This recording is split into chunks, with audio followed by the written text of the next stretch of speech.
안녕하세요.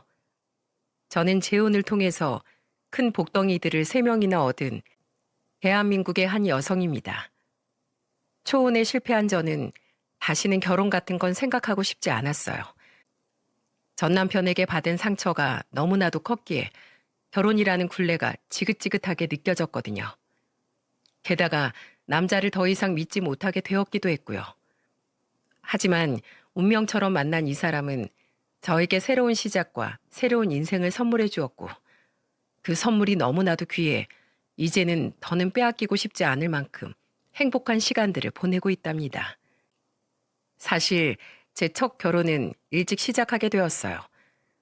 철없던 시절 만나던 첫사랑과 오랜 시간 연애를 하다가 결혼을 했고, 그 결혼은 끔찍하리만큼 힘들었어요. 전 남편은 결혼 후에 사람 자체가 바뀌게 되면서 수시로 절 때리고 힘으로 억압하면서 절 매우 힘들게 했습니다. 게다가 결혼하고 나서는 직장도 그만두고 돈도 안 벌어오면서 무작정 저한테 일을 하라고 하면서 제가 벌어온 돈으로 사치 부리며 사는 끔찍한 인간이었어요.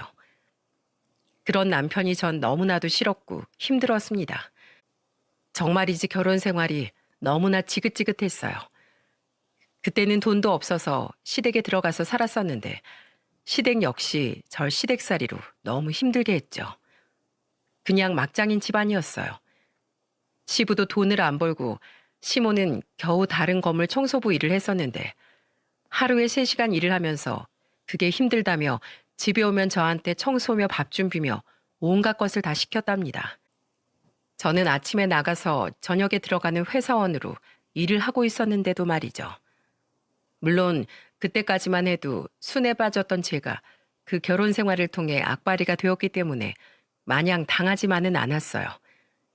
너무 과하게 일을 시키는 것들, 저만 마냥 희생해야 하는 일들에 대해선 절대 못하겠다고 으름장을 내기도 하고 싸우기도 했었습니다. 그러다가 그 생활이 너무너무 지긋지긋해서 이혼을 해버렸어요.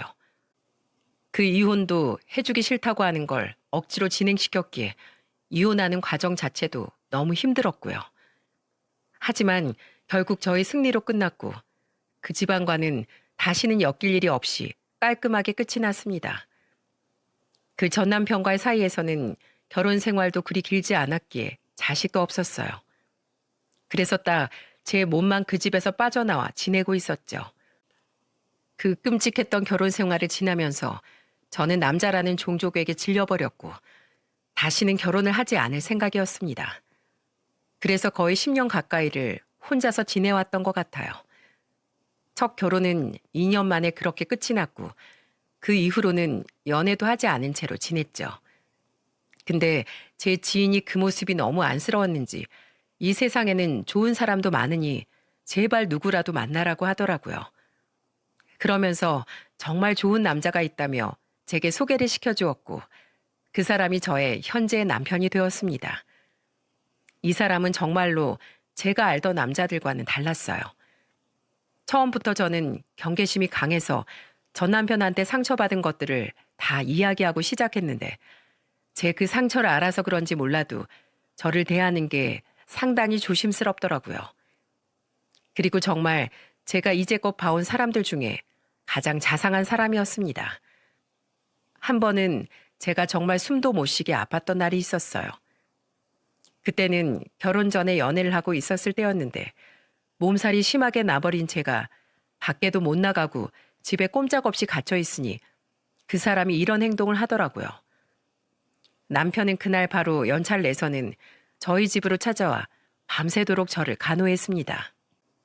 병원은 이미 다녀왔던 터라 집에서 약을 먹고 쉬고 있었는데 정말 아무것도 못하겠더라고요.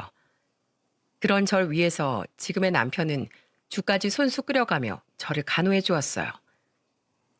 자기야, 이거 얼른 한 입이라도 좀 먹어보자.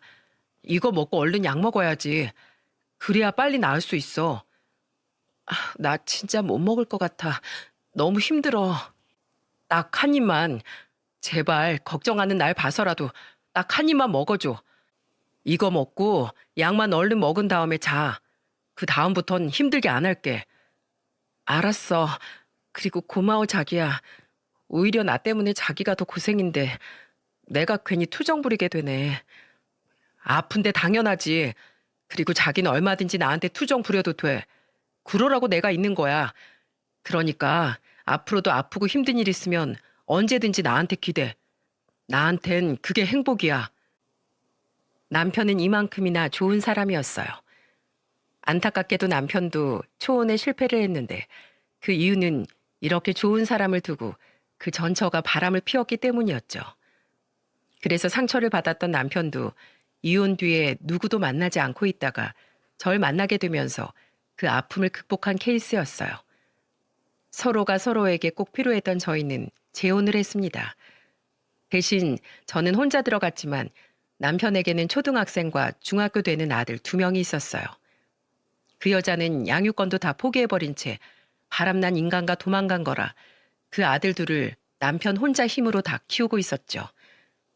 근데 어찌나 잘 키웠는지 처음으로 애들을 보고 인사를 하던 날에 아이들은 정말 공손하고 깍듯하게 저에게 인사를 하던 거 있죠. 안녕하세요. 처음 뵙겠습니다. 그래. 안녕. 이 아줌마가 갑자기 나타나서 좀 당황스럽지? 아니에요. 아빠한테 많이 듣고 사진도 많이 봤어요. 이제 아빠가 엄마라고 불러야 한다고 했는데 진짜 좋은 엄마가 되어 주실 거라고 하셨어요. 그리고 저희도 말씀 잘 들어야 한다고 하셨고요. 그랬어. 다행이다. 아줌마에 대해서 잘 알고 있어서. 우리 서로 잘하자. 나도 너희들한테 정말 좋은 엄마가 되어줄게. 대신 너희도 천천히 나한테 마음 열어줘. 알았지?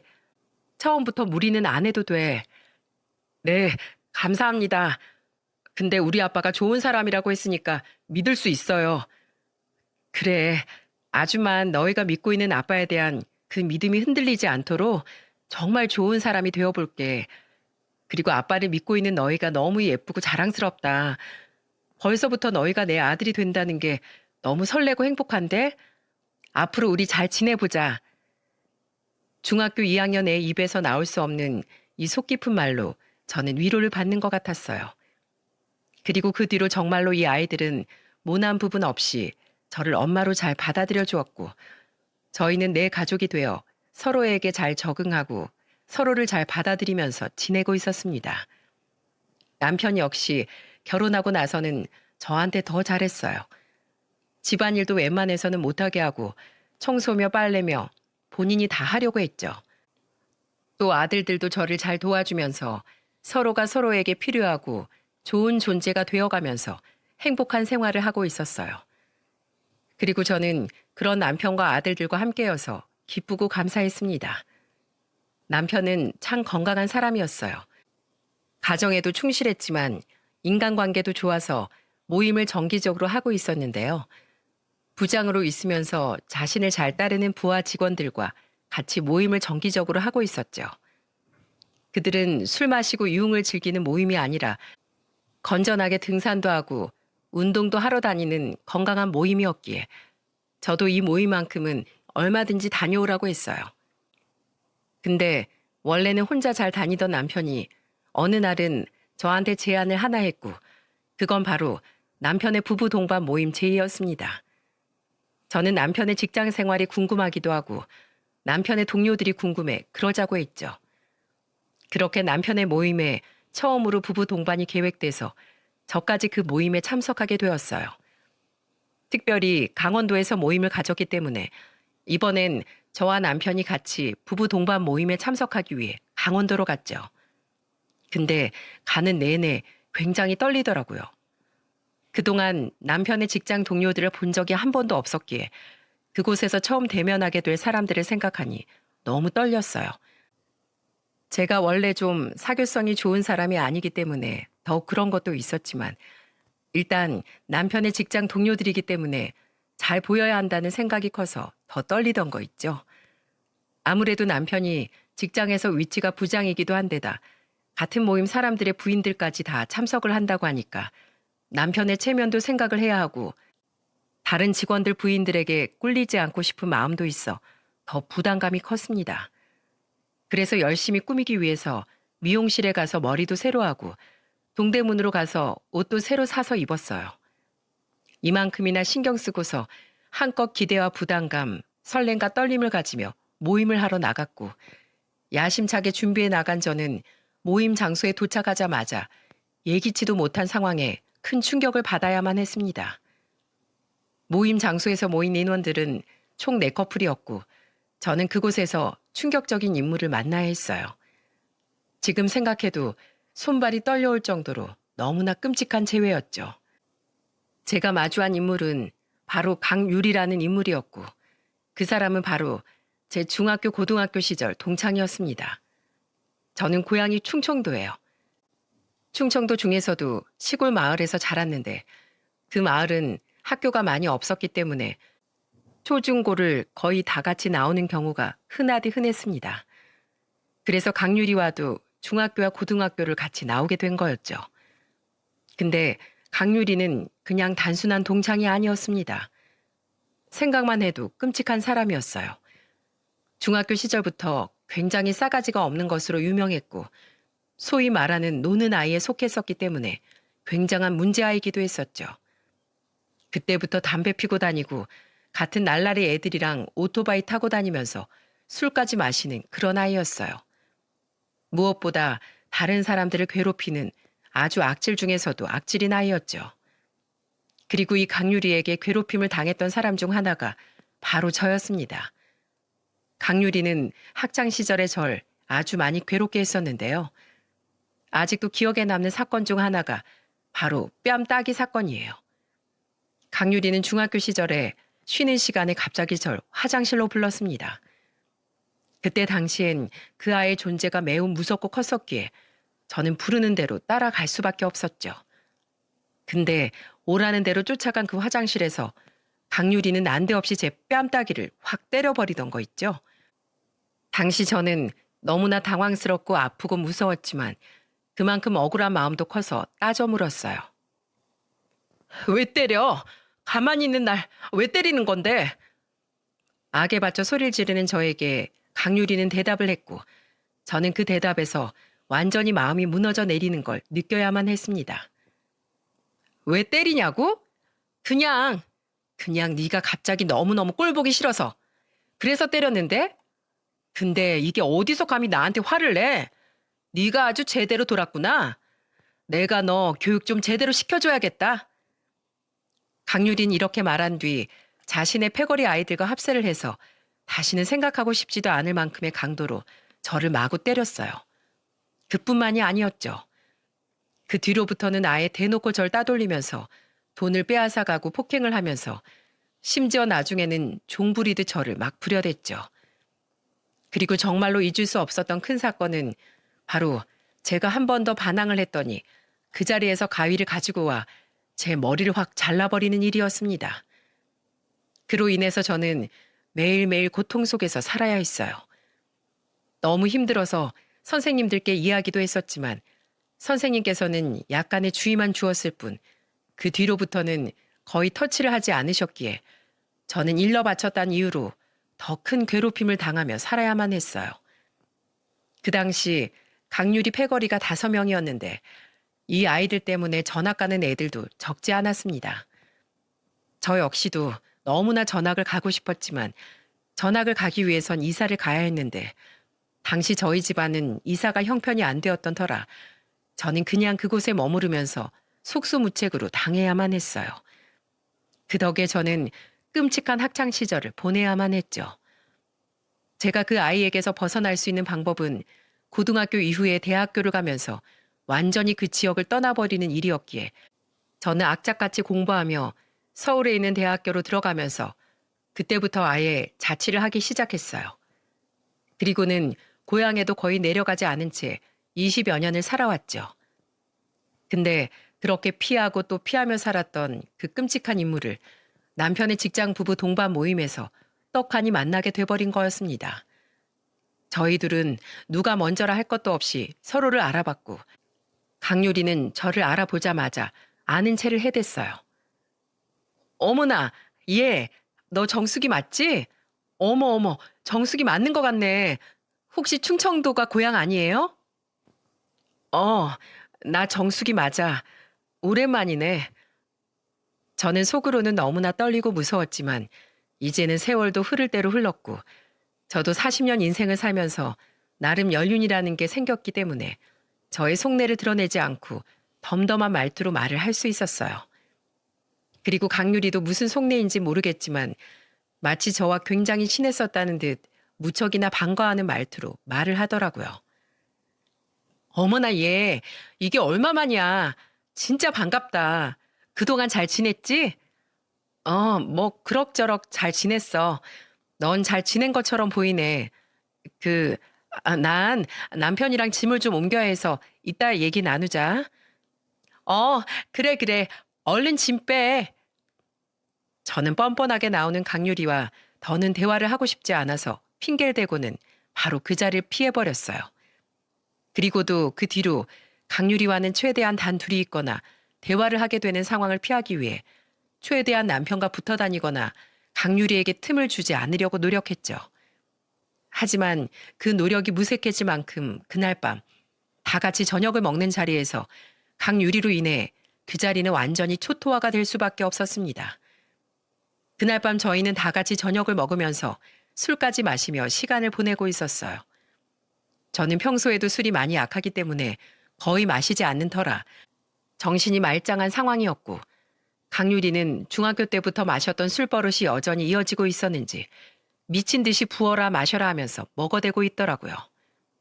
역시나 거의 술통에 빠지는 수준으로 먹어대던 강유리는 벼랑간 한껏 들뜬 목소리로 저에게 말을 걸어왔습니다. 야, 정수가, 너 출세했다? 출세했어. 어떻게 김 부장님하고 결혼을 했대? 아니, 김 부장님 이혼했잖아. 그쵸? 그 전 와이프가 바람 피지 않았어요? 그 전 와이프가 바람나서 이혼하고 새로 재혼한 거죠? 와, 진짜 여자한테 그렇게 대이고도 또 만나고 싶었어요? 아유, 뭐 또 연애할 수야 있는데 애까지 둘이나 있는 양반이 재혼까지 하고 싶었어요? 진짜 여자 없으면 못 사는 성격인가 보다 우리 김 부장님. 거기다가 그 재혼녀가 정숙이라니. 아니, 오죽 여자가 없었음 정숙일 다 만났을까. 하긴 애 둘 딸린 재혼남을 누가 만나주겠어. 그냥 끼리끼리 만나는 수밖에 없었겠지. 하여튼 우리 김 부장님이 여자한테 미쳐서 재혼한 덕분에 내가 우리 정숙일 다 만나네요. 고마워요, 부장님. 강유리는 미친 사람처럼 무례한 말을 해댔고 거기에서 제일 기겁을 한 사람은 바로 강유리의 남편이었습니다. 강유리의 남편은 과장이었기 때문에 자신의 상사에게 실수를 하는 부인을 나무라기 시작했어요.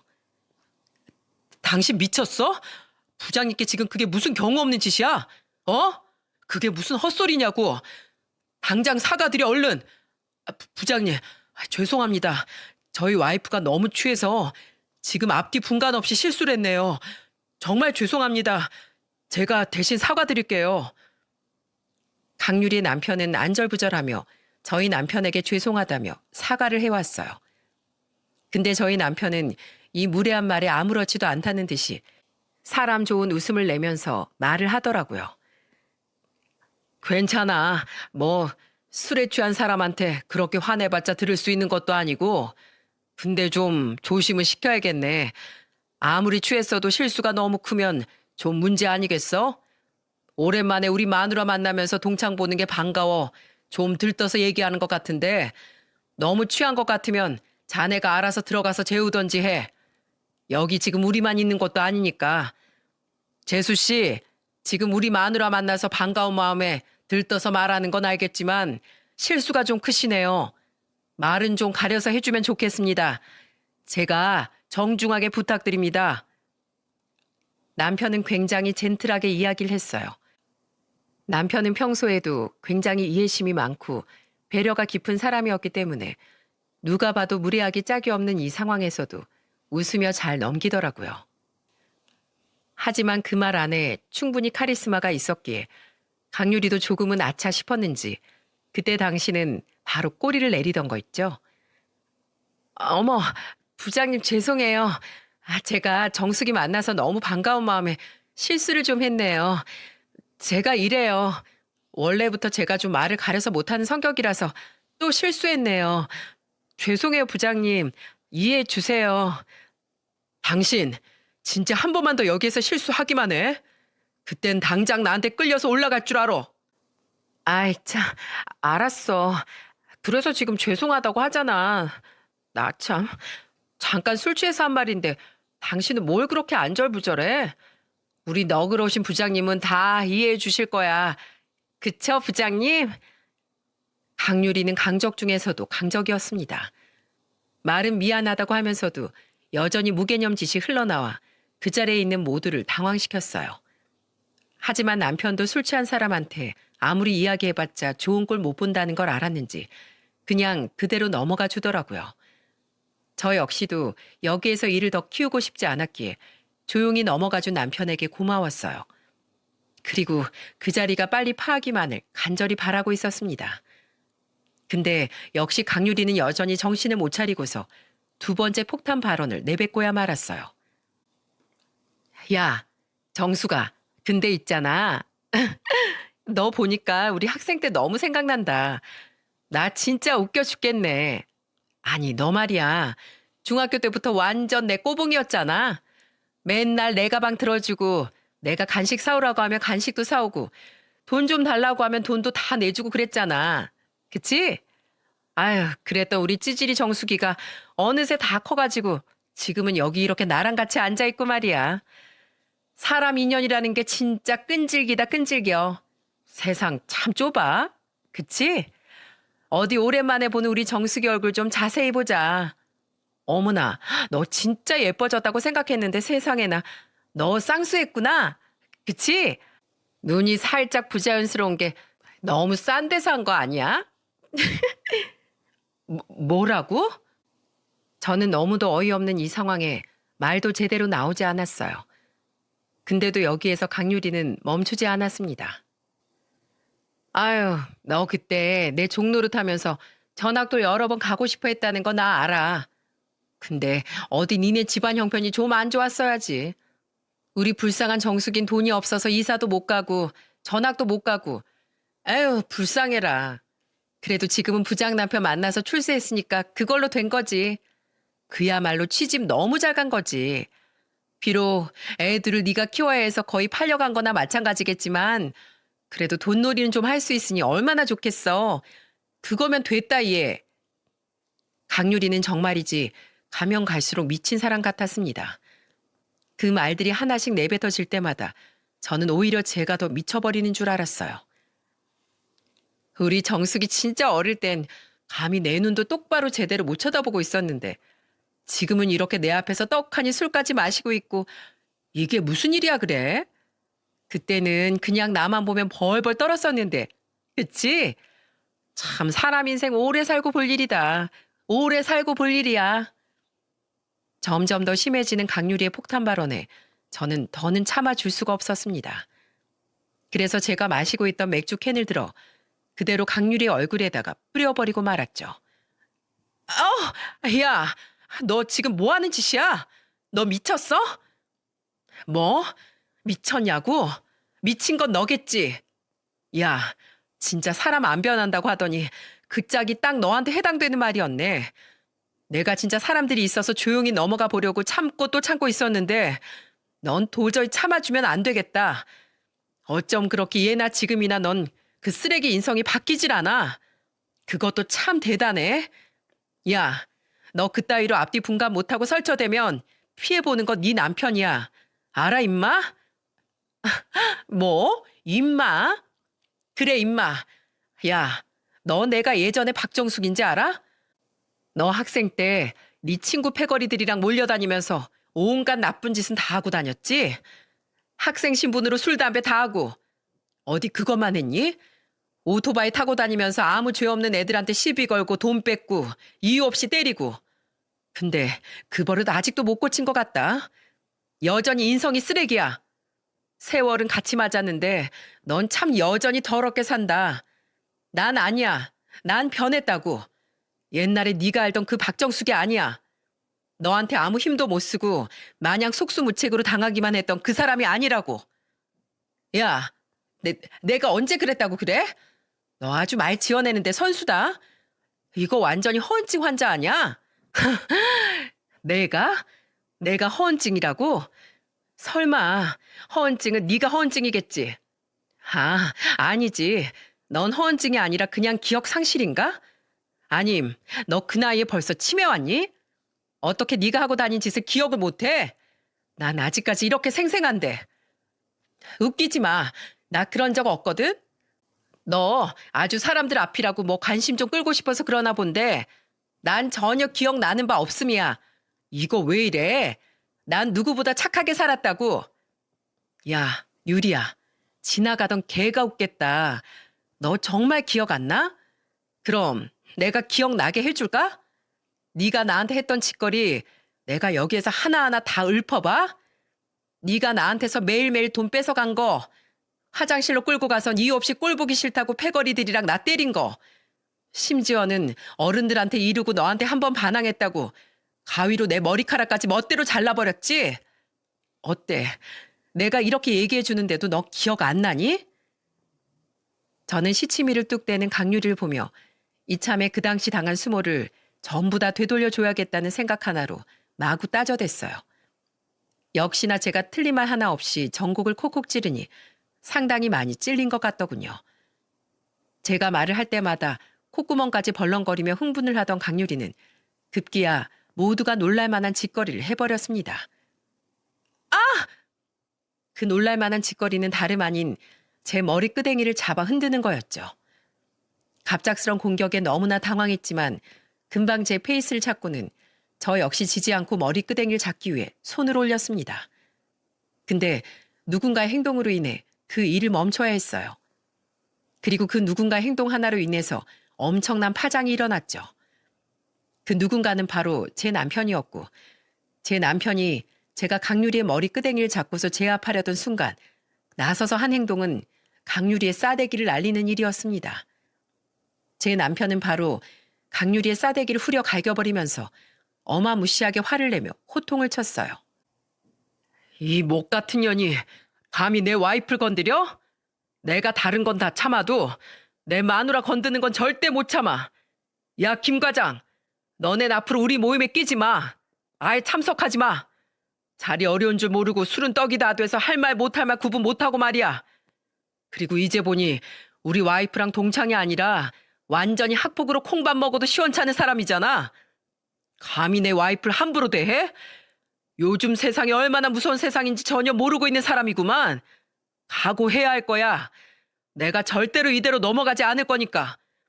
우리 마누라 건드린 대가는 아주 톡톡히 돌려받을 거니까 그런 줄 알고 내가 앞으로 어떻게 할지 궁금해하면서 어디 한번 벌벌 떨어봐.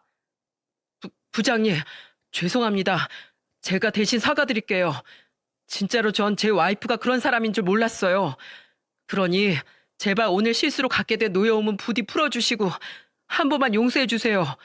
그럼 제가 제 와이프 처신 똑바로 하도록 제대로 단속하겠습니다. 저게 어디 단속한다고 해서 될 일이야? 그리고 지금까지 한 일들은 지금까지 내 와이프한테 한 일들을 앞으로 단속한다고 그게 다 없어져? 난 이번 일 알게 된 이상 절대로 그냥 못 넘어가니까 그렇게 알아. 더 이상 긴 말 필요 없어.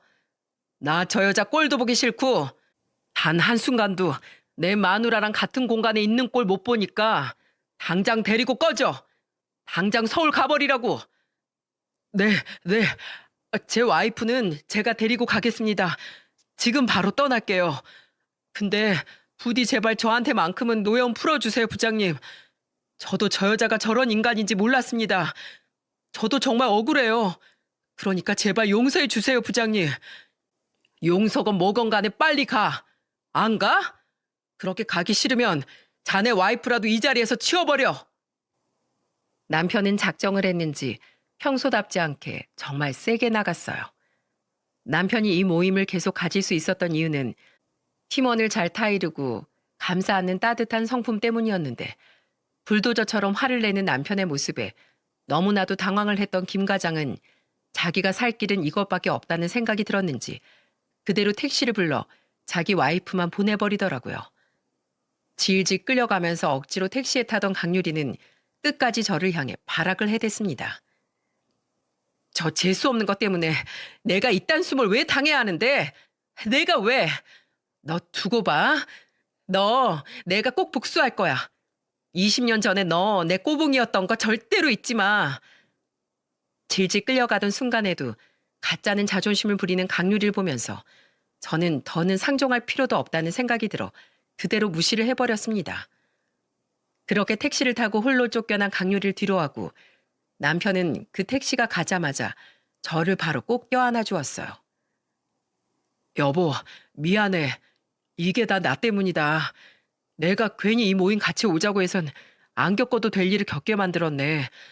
정말 미안해. 내가 이거 어떻게든 책임지고 당신이 당한 수모를 다 갚아줄 거야. 정말 미안해, 여보. 아니야. 이게 왜 당신 탓이야. 우리나라가 좁아서 일어난 일인데. 나 이젠 괜찮아.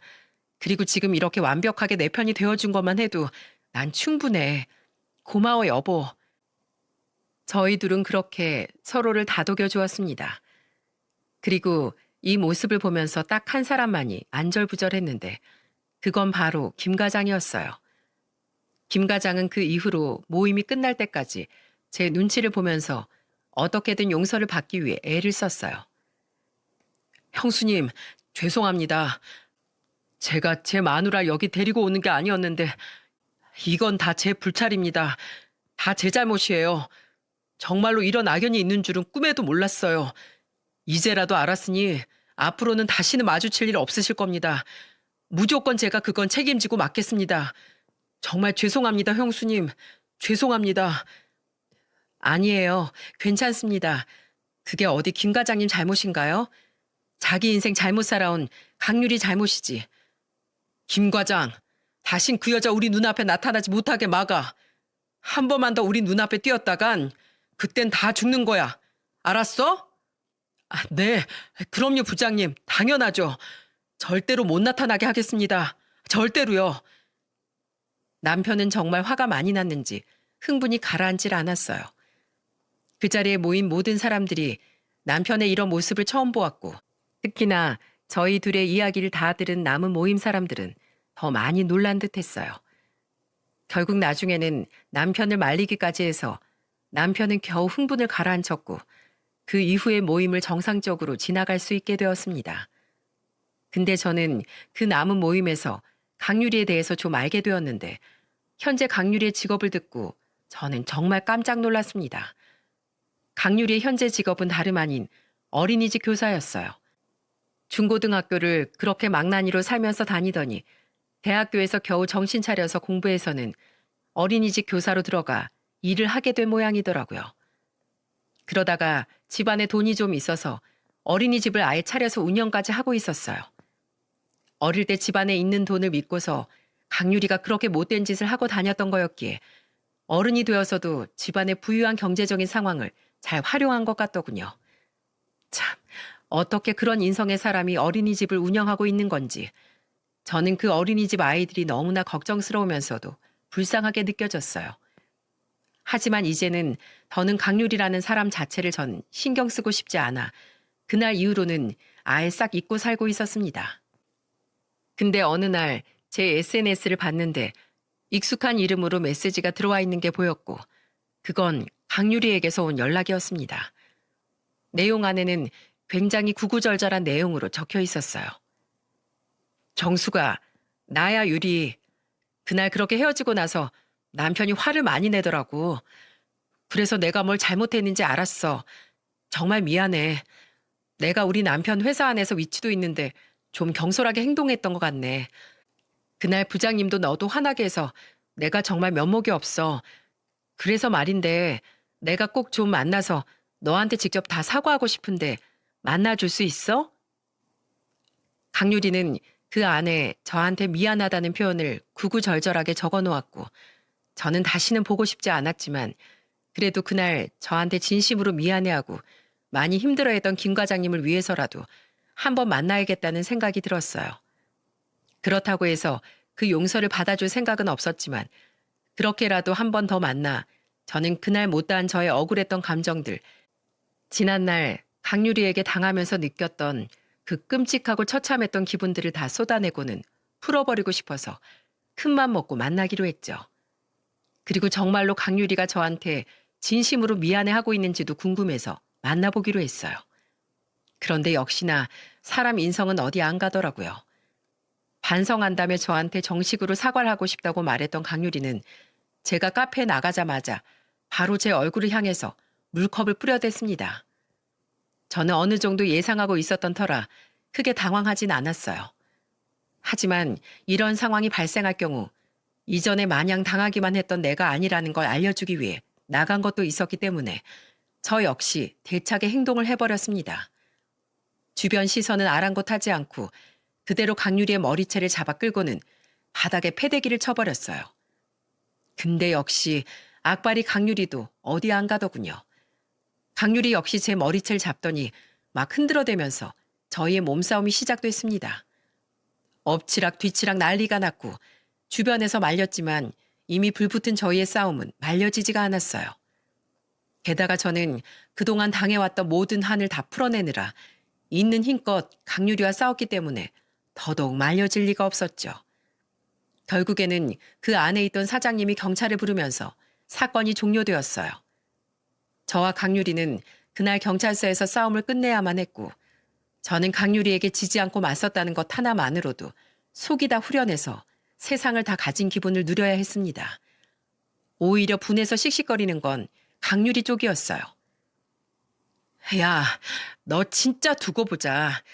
이게 진짜 내 발바닥도 제대로 못 쳐다보던 게 아주 기고만장해져서 설치네. 너 앞으로 조심해라. 넌 여전히 내 종이야. 꼬봉이라고. 누가 그래? 나 네 꼬봉 아니거든? 네 남편 앞길 맡고 싶지 않으면 나한테 잘해. 넌 계속 그따위로 살다간 아마 톡톡히 후회할 날이 올 거다. 명심해. 그리고 내가 다시 한번 말하지만 나 옛날에 그 약해 빠졌던 정수기가 아니란다. 다음에 또 한번 오늘같이 행패 부리면 그땐 나도 더 가만 안 있을 거니까 어디 더 큰 꼴 당하고 싶으면 네 마음대로 해봐. 강유리, 다신 보지 말자.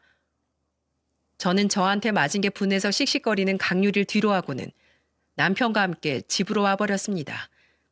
그때는 강유리 남편은 경찰서로 오지도 않더라고요. 무슨 사연인지 모르겠지만 강유리는 그 당시 보호자로 남편을 불렀지만 오지 않았고 강유리 남동생이 와서 데리고 들어갔었어요. 하지만 강유리와 관련된 사연은 더는 알고 싶지도 알 필요도 없었기에 저는 그냥 그러려니 하고서 넘겼어요. 다만 그날 이후로 저와 강유리의 몸싸움으로 인해 잠시나마 피해를 입은 카페 사장님께 너무 죄송해서 20만 원 정도를 준비해 따로 찾아갔어요. 근데 정말 감사하게도 화를 낼 줄 알았던 사장님은 그날 우리가 싸우면서 말한 대화를 다 들었는지 오히려 저를 위로를 해주더라고요. 사장님, 그날은 너무 죄송했어요. 저희 때문에 잠시 동안 장사도 제대로 못하시고 너무 당황하셨죠. 이거 제가 조금이나마 그날 손해보셨던 거 보상해드리고 싶어서 가지고 왔어요. 작은 금액이지만 이거라도 받아주세요. 그리고 다시 한번 정말 죄송합니다. 아닙니다. 그날 어쩔 수 없이 들려와서 듣게 되었는데 그 사람 아주 나쁜 사람이던데요. 오히려 잘하셨어요. 그렇게라도 안 하면 그런 사람들은 더 나쁜 짓 하면서 살 거예요. 그러니까 아주 잘하셨어요. 오히려 제가 다 속이 시원했습니다. 그 돈은 받지 않을게요. 그날 손해본 것도 없고요. 제가 신고를 했던 건 그래도 싸우는 게 많이 위험해 보여서 그랬던 거였어요. 그러니까 앞으로도 같은 일 생기시면 당하지 마시고 그대로 되돌려주면서 사세요. 저도 응원하겠습니다. 시원한 커피 한 잔 내려드릴 테니 그거 마시고서 가세요. 다행히도 카페 사장님은 너무 좋은 분이셨고 오히려 저에게 커피까지 시원하게 내려주시면서 제 상황을 이해해 주셨어요. 제 돈은 극구 안 받겠다고 하셨지만 저는 너무 죄송해서 그럼 절반만이라도 받아달라고 하면서 10만 원을 꼭 쥐어드리고 왔어요. 그리고 그 뒤로는 저는 그 카페 단골이 되어서 지금까지도 왕래를 하면서 잘 지내고 있답니다. 그렇게 한 사건이 일단락되고 다시 강유리가 없던 일상으로 돌아와 잘 지내고 있었어요. 남편은 그 모임은 계속해서 이어서 가고 있었고 그 김 과장도 다시 잘 추스러서 모임에 참석을 하고 있는 듯 했었죠. 그러다가 얼마 뒤에 또 한 번의 부부 모임을 가지게 되었어요. 저는 강유리 때문에 안 가려고 했지만 남편이 걱정하지 말라며 김 과장이 절대로 데리고 오지 않겠다고 했다면서 저보고 꼭 같이 가자고 하더군요. 그러면서 저에게 전해주는 말을 통해 저는 깜짝 놀라고야 말았습니다. 당신 이제 강유리 마주치는 거 걱정 안 해도 돼. 앞으로 강유리랑 김 과장이 같이 나올 일은 없을 테니까. 아니 왜? 무슨 일 있었어? 있었지. 김 과장 이혼했잖아. 어머나 세상에, 이혼을 했다고? 그날 그렇게 난동 피우고 나서 바로 이혼한 거야? 세상에, 그날 보니까 김 과장님 너무 좋은 분이시던데. 그러니까 더 이혼을 해야지. 그 여자처럼 사회 악인 여자랑 김 과장이 같이 살기엔 너무 아까운 사람이잖아. 그리고 김 과장이 이혼한 건 그것 때문만이 아닌 것 같더라고. 아주 그 여자 악질이더만. 인간이 덜 되어 있었어. 그건 또 무슨 소리야? 그 이후에 또 무슨 일이 있었던 거야? 아주 크게 있었지. 그 여자 어린이집 운영한다고 했잖아. 근데 거기에서 아주 엄한 짓을 하고 있었나 보더라고. 애들 주는 밥을 유통기한 지난 것들로 만들어주질 않나. 상한 음식을 내주질 않나. 아주 애들 먹는 걸로 장난을 많이 쳤더라고. 어머, 아니 애들 먹는 걸 그렇게 했다고? 진짜 강유리 인성 놀랍다, 놀라워. 근데 그걸 어떻게 걸린 거래?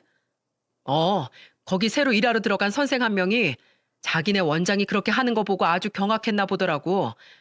그리고 그거 증거로 다 남겨서 신고를 했나 봐. 근데 그것뿐만이 아니었어. 직원들 월급도 제대로 안 줬다는데 그지만 한 게 아니고 아주 결정적인 게 하나 더 있었지. 결정적인 거? 아니, 그게 뭔데? 글쎄, CCTV 없는 데서 애들한테 함부로 했나 보더라고. 낮잠 시간에 잠 안 잔다고 힘으로 누르고 말 안 듣는다고 아주 애들한테 손장난치고 그랬다는 게 그것까지 싹 다 걸려서 고발당하고는 지금 완전히 뒤집어졌나 봐. 그걸 알고서도 김 과장이 같이 살 수 있겠어? 이미 그 과거만으로도 이혼감인데 지난날의 과오를 후회하고 반성하면서 개과천선하는 게 아니라 오히려 더 악질이 되었으니 당연히 이혼해야지. 그래서 아무튼 그날 이후로 바로 이혼을 했다나 봐. 진짜 사람 인상 어디 안 가는 거구나. 이번에 더 깨달았어. 난 정말 어른이 된 지금도 강유리 걔 이름만 들어도 치가 떨리고 심장이 벌렁벌렁 거리는데 그 어린애들은 얼마나 더 무섭겠어. 아휴, 진짜 애들이 너무 불쌍하다. 그러니까 말이야. 다 자업자득인 거지. 그래도 그게 다 어떻게 CCTV에 걸리고 거기 안에서 월급 못 받은 선생들이 다 목격하고 증거 잡아서 싹 다 털었다는 거 아니야. 김 과장도 애들한테 그랬다는 거 듣고는 기겁을 해서 바로 이혼한 거지. 하여간에 그 여자 인성에 문제가 많았대. 애들한테 함부로 하지. 선생들한테 툭 하면 단체로 불러다가 기합 주지. 그랬다나 봐. 그러니 뭐 제대로 못 산 꼴 당하는 거지. 아마 지금 경찰서에서 조사받고 실형받을 위기까지 있다나 봐. 저는 애들한테까지 잘못된 행동을 한 강유리의 인성을 들으면서 역시 사람은 쉽게 변하지 않는구나 라는 생각을 했어요. 그리고는 이제야 자신의 죗값을 치르게 된 강유리를 보면서 정의는 반드시 승리한다는 생각이 들었죠. 중학교, 고등학교 시절부터 애들을 그렇게 괴롭히고 나쁘게 살면서도 부모 백으로 아무 죗값도 치르지 않던 사람이 성인이 돼서도 자기 인생에 대해 책임 못 질 일들을 하게 되면서 결국엔 그 꼴이 나버린 걸 보면서 정말 속이 다 시원했습니다. 이제라도 저의 고통을 대신해서 보상받는 듯 했어요. 당연한 이야기지만 그 이후로 그래서 강유리는 남편의 모임에서는 볼 수 없었습니다. 아주 처절하게 이혼을 당한 듯 하더라고요. 그리고 김 과장님은 다시 보니 오히려 속이 다 후련한 것처럼 보였습니다. 이야기를 들어보니까 결혼 생활도 만만치 않게 힘들었었나 보더라고요. 연애 땐 안 그랬던 사람이 결혼을 하자마자 완전히 180도 바뀌어서는 거의 자기 남편인 김 과장님을 거의 종부리듯 부리면서 시댁에도 싸가지 없게 행동하고 집안일이나 밥도 하지 않아서 너무 결혼 생활이 괴로웠다고 했어요. 그러니 오히려 이혼을 했던 게 속이 다 시원하시다고 하더군요. 제가 봤을 때 김 과장님은 우리 남편만큼이나 자상하고 속이 깊은 사람인 듯 했는데 어쩌다가 그런 강유리 같은 여자한테 걸리게 된 건지 참 안타깝고 불쌍하더군요. 그래도 이제라도 이혼을 했으니 다시 새 출발해서 행복하게 살았으면 하는 바람이 큽니다. 저는 진짜로 강유리와 더는 연관 없는 삶을 살면서 아주 행복하게 지내고 있어요. 든든한 제 남편과 비록 피는 섞이지 않았지만 착한 마음으로 금세절 엄마로 받아준 우리 두 아들들과 함께 하루하루 행복한 시간들을 보내고 있답니다. 작지만 소소한 일상을 누리면서 이게 진짜 참 행복이구나 라는 걸 느끼며 살아가고 있어요. 아침 저녁으로 우리 아들들하고 사랑하는 남편 식사를 챙겨주는 거, 아이들이 먹고 싶다는 고기 반찬을 만들어주는 일, 다 함께 가족 여행 가면서 무서운 놀이기구를 타는 일 등등 모든 것이 저에게는 행복 그 자체랍니다. 그리고 덕분에 이제는 강유리라는 이름만 들어도 떨리던 제 가슴이 더는 떨리지 않게 되었어요. 저의 학창시절의 아픔을 우리 남편이 계속해서 어루만져 주었고 더 따뜻하게 품어준 덕분에 극복할 수 있었죠. 그리고 죗값을 톡톡히 치르게 된 강유리의 결과를 보면서도 저의 마음이 치유가 된 것 같습니다. 여러분, 제가 이렇게 오늘 사연을 쓰게 된 이유는 지금 혹시나 여러분들이 힘들게 하고 괴롭게 하는 사람들이 있다면 반드시 정의는 승리하게 되어 있으니 너무 염려치 말라는 말씀을 드리고 싶어서였어요. 최근 들어 사건 사고가 뉴스를 통해 많이 일어나는 걸 볼 수 있는데 그 모든 악들이 언젠가는 죗값을 치르게 되니 우리가 그날까지 더 대한민국의 국민으로서 그리고 한 인간으로서 자기 의무와 도리를 잘 지키며 살았으면 좋겠어요. 저는 이번 강유리 사건을 보면서 더 뼈저리게 느끼게 되었네요. 여러분, 혹시 지금 주변에 여러분을 괴롭게 하는 사람이 있다면 꼭 저처럼 사이다 먹은 것 같이 시원하게 해결되길 바라겠습니다. 앞으로 저도 새로운 이 반려자와 아들들과 함께 하는 삶이 더 행복할 수 있도록 여러분이 응원해 주세요. 함께 해주셔서 감사합니다.